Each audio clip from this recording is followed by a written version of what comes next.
So today I'm in my community garden again, and I'm about to plant some tomatoes.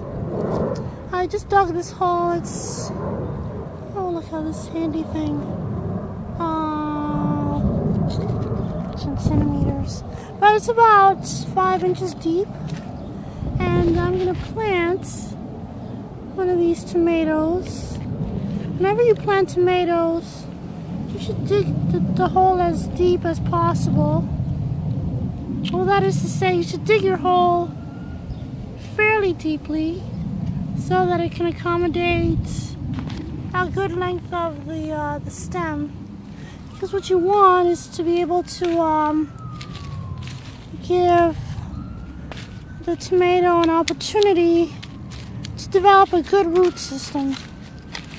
So when you plant the tomato plant, you know, deeper than root level, little root hairs come out of the side of that stem that's below the soil surface, and then it develops into a good root system. Those roots become bigger, and they spread out, and they are able to absorb more nutrients, more water, all that good stuff.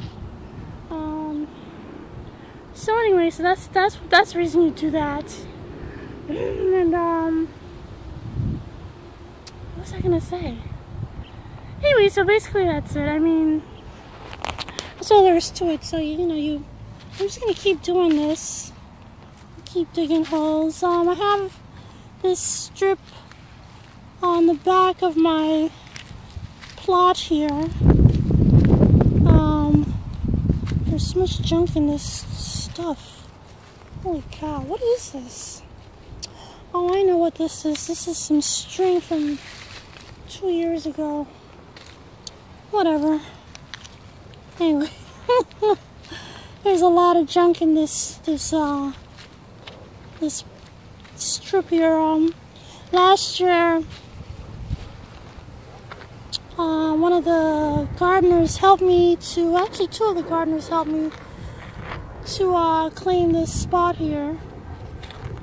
And she just kind of swept everything. She didn't care what it was, if it was leaves or weeds or whatever. She was just sweeping it up and getting it on this side of the garden. So anyway, I mean, I'm grateful for that, but at the same time, you know, when people help you out, it's not like how you would do it. Almost never. Especially not when you're not paying them. Alright, so this is mortgage lifter.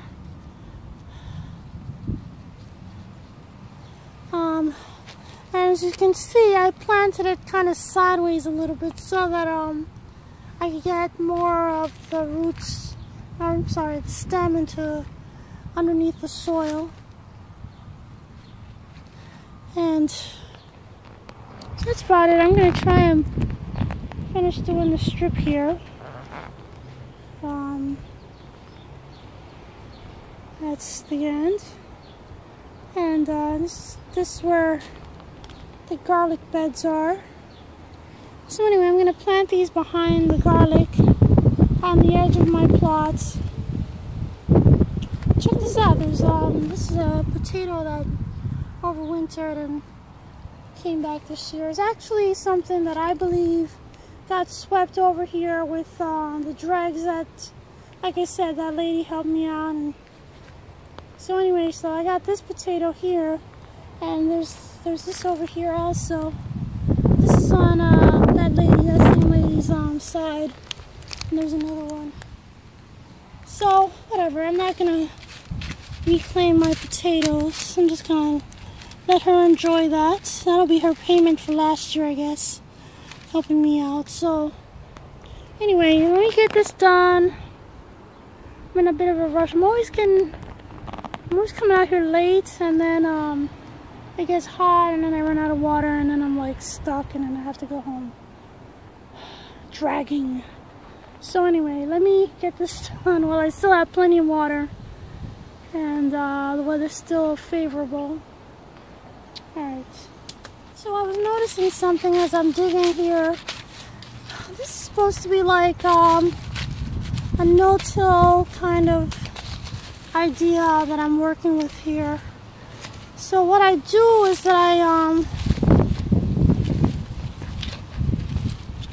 like I said before, I pile, or my friend, she helped me last year, she just piled all this stuff on the edge, and I kind of like it that way, because what happens is that the fact that the soil is covered gives it an opportunity to, can't really see what I'm trying to show you, to basically be shaded out, and you know, the worms enjoy that, and so they make a lot of worm castings in there.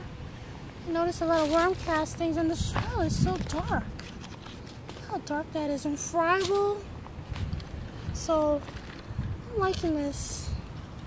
I guess a couple years ago I had some corn that I grew, and I just kind of threw it to the side of the garden plot.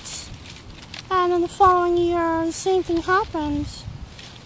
So that's the idea that I'm working with now. As you may know, I'm not really very well. I have kidney disease, and so I wear out pretty quickly, and I really shouldn't be like exerting myself under all the sunshine. It's an overcast day, so today's okay. But anyway, I try to do things to save myself a little energy. So you know, I like to do these no-till things. I like the idea with that oat grass. The idea from I Am Organic Gardening, and I'm still working on that because that oat grass is growing back, and I can't plant stuff in there if it's going to be growing back. So, but I think that the investment of working that at the beginning will be worth it in the end, because then I probably won't have as many weeds and stuff, and it'll also be, the soil will be more fertile. So anyway, let me keep going. Look at this. This is a Swiss chard. I was overwintered in the greenhouse. It looks like it's elongating. It's going to seed, which I'm gonna let it do. But these leaves are still perfectly good to eat, and I'm gonna pick some for my dinner. They're so thick and juicy.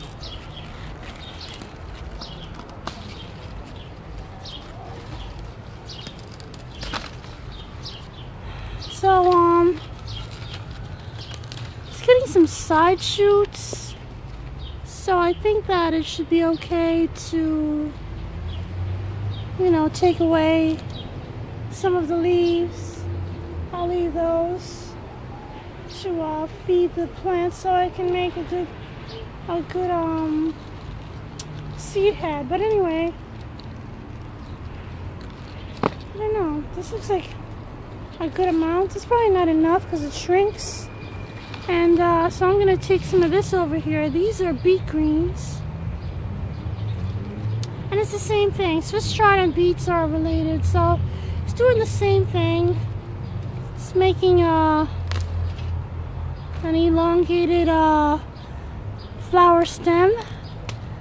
And I'm going to take the leaves because they're perfectly edible. I don't think that you can eat the beet anymore. It's probably rock hard. So, but the leaves are not going to be bitter. So I'm going to cook those up tonight. And it's going to make a tasty meal with my chicken. What I found in my stash of sweet potatoes. I had these in the hallway all winter long, and I guess I forgot about these. You know, I kind of thought that they were all like this, these little tiny things. hardly worth eating.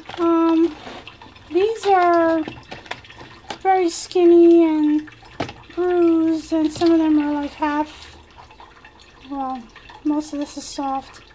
So I'm going to cut off the good part of this and make some slips, some sweet potato slips.